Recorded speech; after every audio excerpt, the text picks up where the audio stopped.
When you're looking for the best podcast hosting platform, you're going to want to take a little bit of time at least with this decision because while you can move your podcast to a new host, it's a bit of a hassle. That being said, it's an easy choice once you know what features you're looking for.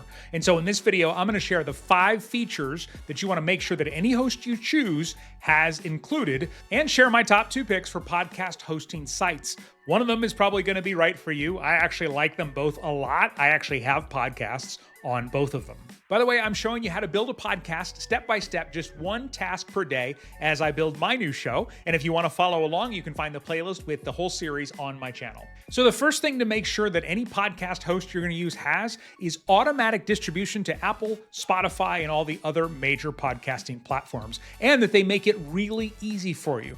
Don't get me wrong, it seems like this should be obvious, but some of them require a lot more manual work to get it set up, and none of us have time for that. The second thing that I always like to make sure my podcast host has is an embeddable player. This is a player that you can put on your website, and while your regular listeners will probably listen in their favorite podcasting app, when you're trying to get a new person to listen, if they can just click to a page on your website and hit play right away, you're a lot more likely to be able to hook them in. The third thing that I look for is that it's the kind of company that's trying to advance the podcast industry. I know we're getting in the weeds here, but I like companies that are IAB certified. I couldn't even tell you what that stands for, but that means that they're all trying to have the same standards for measuring podcast success. So that means going forward, you'll have the best measurement possible for how well your episodes are doing. Fourth thing to look for is dynamic audio insertion, or in some cases it's called dynamic ad insertion, or DAI for short.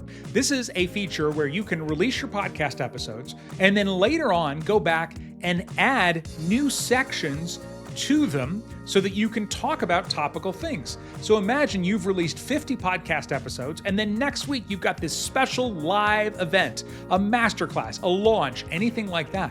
Well, then you could go back and in all 50 of your episodes, no matter what episode somebody's listening to in that particular week, you could say, hey, coming up on Monday the 8th, we are going to be doing this free masterclass. This is so valuable because podcast episodes can live on for a long time, but you can still promote the stuff that you're doing right now, whenever that happens to be in the future. And the 5th feature you want is optional, so I'm going to save that here for just a second. My top 2 picks that have all of these features are Buzzsprout and Captivate.fm. Here's what you should know about them. They have different pricing models. So with Buzzsprout, you pay by how many hours of audio that you upload each month, versus Captivate, where you pay by how many downloads you get on your episodes. So for example, with Buzzsprout, this $12 a month plan, which is what one of my podcasts is on, you can upload up to 3 hours of audio each month. But on Captivate, you get up to 30,000 downloads per month. That also means you can have more than one podcast on Captivate, as long as you don't go over your overall number of downloads,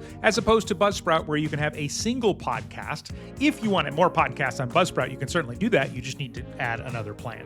When it comes to that dynamic audio insertion where you can add content to your show later, the DAI, Buzzsprout's is very basic, while Captivate's is a little bit more advanced. With both of them, you can add audio inserts to the beginning, the middle, or the end, pre-roll, mid-roll, and post-roll, as it's called. But with Captivate, they also have this feature called Paint Over, where you can basically highlight a section of your waveform of your episode and then say, hey, replace this with this new piece of audio. Both of these platforms are really user-friendly, but I am going to say I think Buzzsprout makes it much easier for beginners to jump in and get started. But if you want more bells and whistles, Captivate has lots more features. Like Captivate has a WordPress plugin where it will automatically publish your episodes to your WordPress website once you connect it. And if you do interviews on your show, they have an integrated booking system where everyone can book right into your Captivate software. And when they insert their links, their social media handles, things like that, they automatically get synced up to the show notes for that episode. So that's a nice time saver. Now, price-wise, remember, the best deal is going to depend on whether you want to measure by downloads or measure by uploads, but they start at $19 a month if you pay monthly, or they do have an annual plan where you can save a couple of bucks a month overall, where Buzzsprout actually starts at $12 a month for their paid plans. And I've set up a special deal with them. If you use my referral link for Buzzsprout, you can get a $20 credit when you sign up, which can pay easily for your first almost 2 months, depending on the plan you choose. I've included links to both of those in the description of this video, so just click more below to see the full description. And I should mention, if you already have a podcast on another host, but you're like, oh, I do want some of these other features that these two have, both platforms make it relatively painless to migrate your show from one host to another without losing listeners. So what is that fifth feature that you're probably going to want from a podcast host? Some sort of AI integration.